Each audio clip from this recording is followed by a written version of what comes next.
Здравствуйте, добро во новата епизода од Ариускер Супернатурал. Денеска за дискусија е еден многу мистериозен случај, кој што по правило не би требало да разгледуваме во овој серијал на Ариускер, но мистериозните околности кои што присуствуваат околу овој случај го прават доста напрежен, па мислам дека за најдобро да утврдиме што е предизвикало смртта на оваа жена кој што ќе вработуваме, најдобро е да влеземе одма во овој случај. Глорија Рамирес беше 31 годишна жена на која беше диагностициран рак на грлото на матката. На 19 февруари 1994 година, во околу 20:15 часот, таа пристигнала во hitната медицинска помош на општата болница Риверсайд, каде било откриено дека нејзиното срце чука пребрзо за нејзиното тело.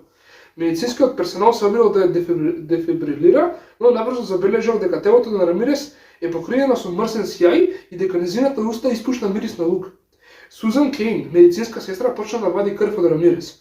Откако го направи тоа, Кейн забележа дека крвта има хемиски мирис, а лекарот Џули Горчински забележа дека шприцот заедно со крвта на Глорија содржи чудни честитки, откритие што го забележи докторот што присуствуваше, доктор Умберто Очуа. Значи, од првите два пасуса можеме да заклучиме, можеме да ги видиме првите мистериозни елементи во овој случај, нели, оваа жена Глорија Рамирес имала, нели, рак на грлото на матката, но кога ја однесле во hitната помош за да видат што е проблемот со неа, открива дека срцето брзо и чукало, потоа нели за да се направи некои тестови извадиле крв. Сега кога ја вадиле таа крв забележале некои бели честички кои што присуствувале во нејзината крв и нели заедно тие били влегувате во крвта, така пишува, нели?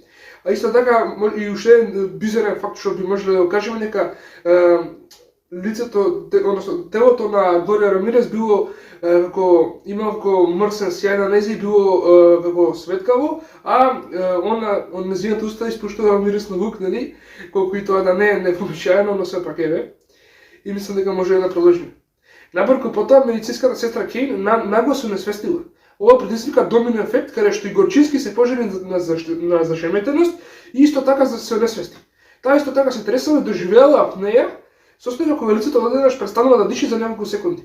Респираторната терапевка Морин Велч исто така колаборирала, велејќи: се сеќавам дека слушах како некој вреска, потоа се разбудив. Не може да го контролирам движењето на моите екстремитети. Другиот персонал исто така пријавил дека се чувствува лошо, а болницата прогласила внатрешен случај. Сите други пациенти биле евакуирани во паркингот, а мала екипа продолжила да работи за да спаси животот на Глорија. Значи што се случило со Глорија, нели, тоа го зафатило и медицинските сестри, докторите, кои што сите, нели, како домино еден по друг сите почнале да се несвестуваат заради некоја причина. И покрај нивните напори во 20 часот и 50 минути Рамирес била прогласена за мртва. Телото било префрлено во оддел за изолација од 20 други членови на персоналот. Сали Балдерас, медицинска сестра која помогнала во движењето на телото, почнала да повраќа и пријавила дека чувство на печење слично на медицинската сестра Кейн. Балдерас била хоспитализирана 10 дена и доживеала апнеја исто како Горчински. Горчински сепак го доживеа најлошото од сите пријавени инциденти на персоналот. Таа остана на интензивна нега покажувајќи симптоми на различни проблеми, вклучително и аваскуларна некроза, состојба кога коскеното ткиво не добива доволно крв и почнува да умира. Таа користела патерици со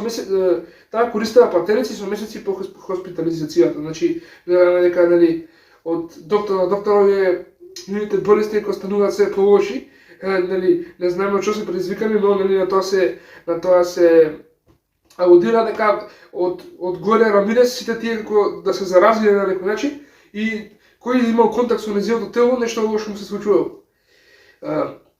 Сите членови на персоналот кои беа погодени од телото на Рамирес беа третирани во паркингот. Нивната облика била извадена и ставена во вреќи поради страф од токсична хемикалија во воздухот. Телото на Рамирес на крај влијавало на 23 од 37 вработени во целата hitна помош. Во текот на ноќта во болницата биле задржани 5 вработени. Околу 2 часа по инцидентот тим за опасни хемикалии пристигна во целосни костоми за да ја пребара болницата за хемикалии кои би можеле да бидат одговорни за болестите. Сепак не беше пронајдена хемикалија. 6 дена подоцна, од страна на судскиот совет на Риверсайд беше извршена обдукција во херметичко дел во заштитена херметичка просторија за испитување. Земане примерот од крв и ткиво, како и воздух од креветот на телото, но ништо конкретно не се појавило. Официјалните представници на округот ја нарекоа нејзината смрт најзбунувачката во локалната историја, а мистерија да се претвори во медиумска треска.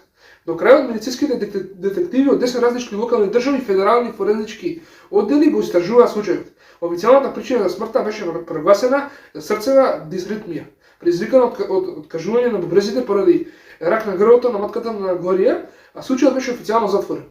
Нападот на болести и сите присуди во собата за тие случаи се уште останува мистерија, но лекарската канцеларија објави дека станува збор за масовна хистерија. Значи така како што прочитаме сега, официјалната причина на смртта на Глорија Рамирес рекле дека е проблеми со срцето кои што настанале, нели, кога тие се обидувале да, нели, да ја реанимираат, нели, а исто така и нели таа што имала Глорија што имала рак на матката, тоа не помогнало многу во овој случај. Инаку да кажеме дека, нели, сите тие медицински сестри и докторки кои што се заразиле набрзо по доаѓањето на Глорија, нивните болести останале мистерија, односно, нели, се уште не се знае како и од што најнаш, нели, сите тие целиот персонал, нели, паднал во несвест и потоа, нели, други болести се појавиле.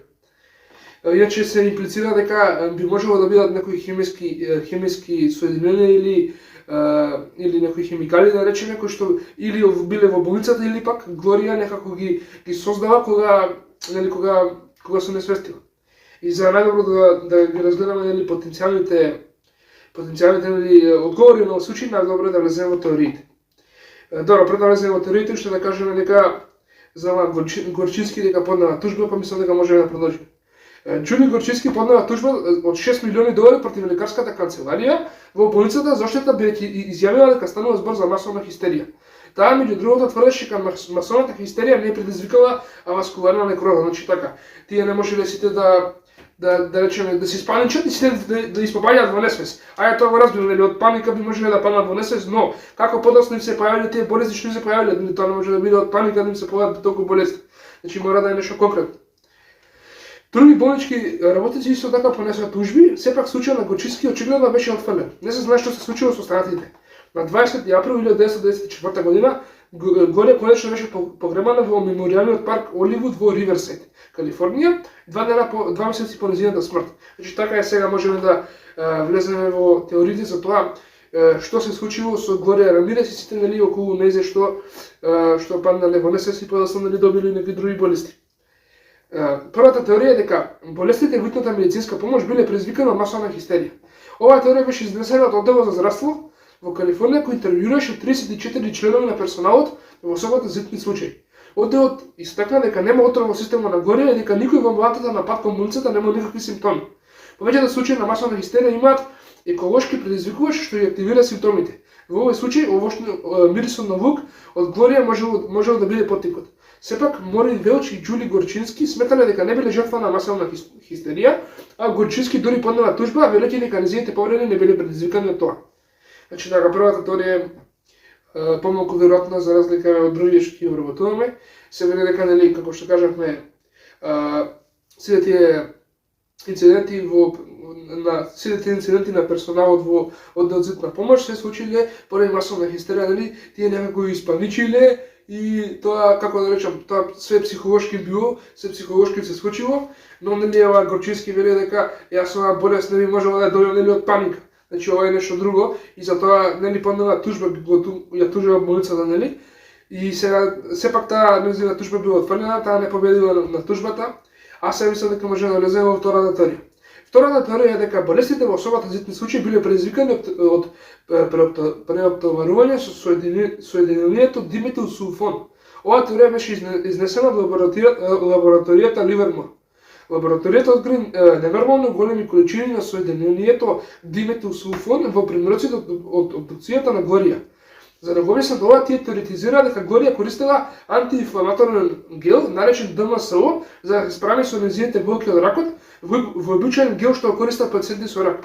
Гелот ќе одговара за мирисот на лук и мрствиот сјај. Значи така, Глорија се мачкала со тој ДМСО лек кој што го користат пациенти од рак и затоа, нели, таа имала, нели, како мрсна кожа и затоа мирисала и на лук, нели, тој лек би одговорил за тие две работи. ДМСО е еден атом на кислород помалку од соединението диметилсулфон, соединението најдено во вишок во примероците на обдукцијата на Глорија.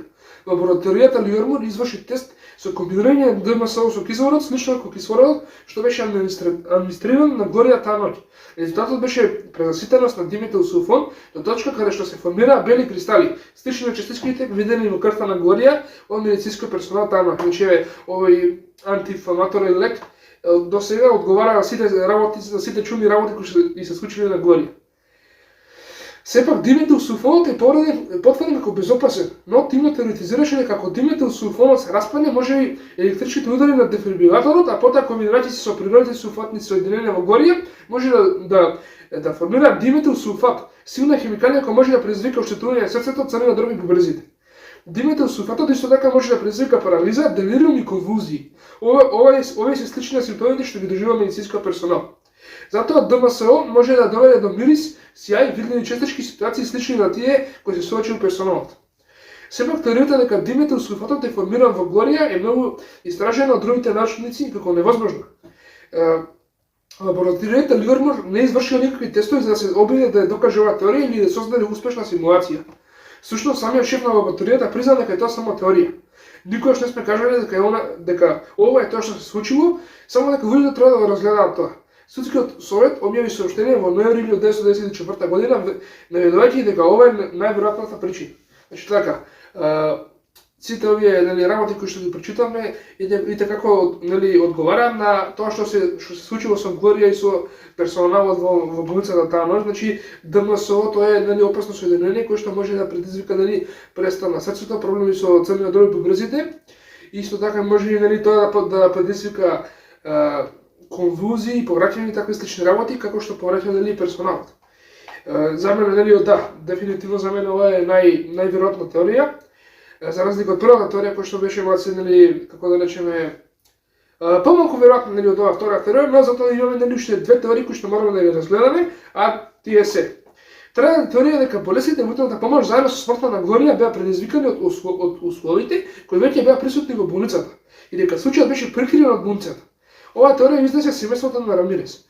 Во 1991 година, 3 години пред смртта на Горија, двајца вработени во болницата беа принудени да добијат медицинска помош откако од стерилизатор истече отровен газ.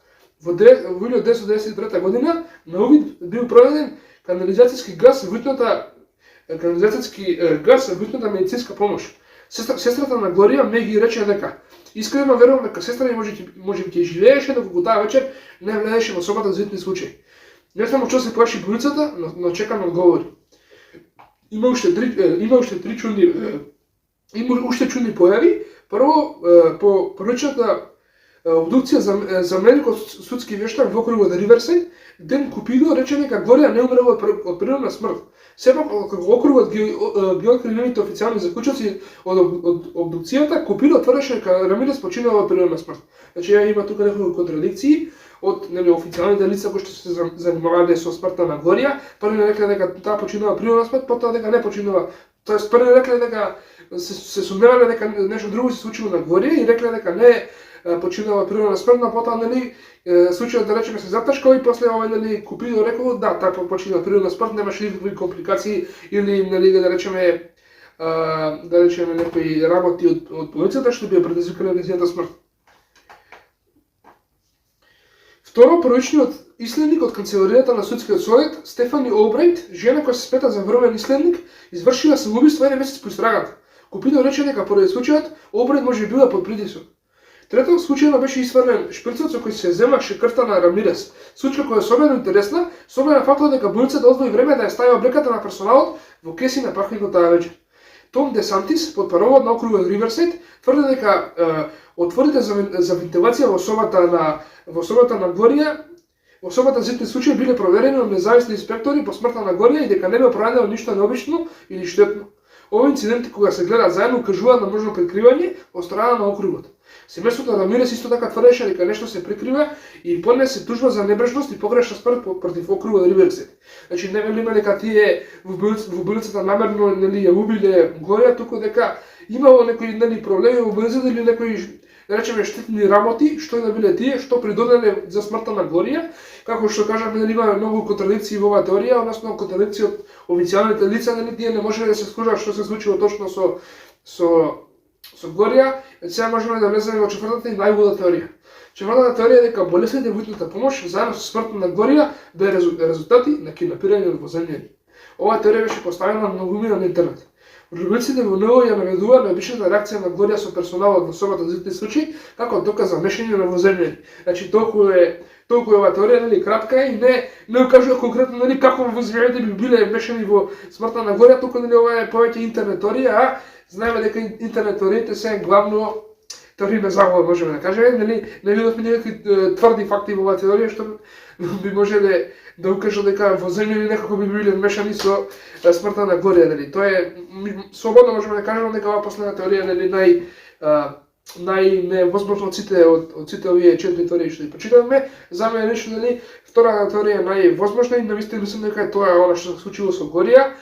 Таа се мачкала, нели, со тоа крема што се скористела, нели, кај пациентите со рак, ДСМО, и, нели, таа крема била, да речеме, доста таа крема содржала доста опасни хемиски елементи и тие, нели, подоста кога се измешале со други супстанции кај Глорија, настанава, нели, тоа помогнало, нели, тоа како втора помогнало, односно ја влошило, нели, на низината состојба, но како прво тоа било, нели, тоа била причината зашто, нели, целиот персонал се онесвестил да добил болести, нели, затоа што, нели, таа крема содржува доста хемиски елементи кои што да речеме во мешавина со некои други работи би можели тоа како да влошат здравјето на еден човек.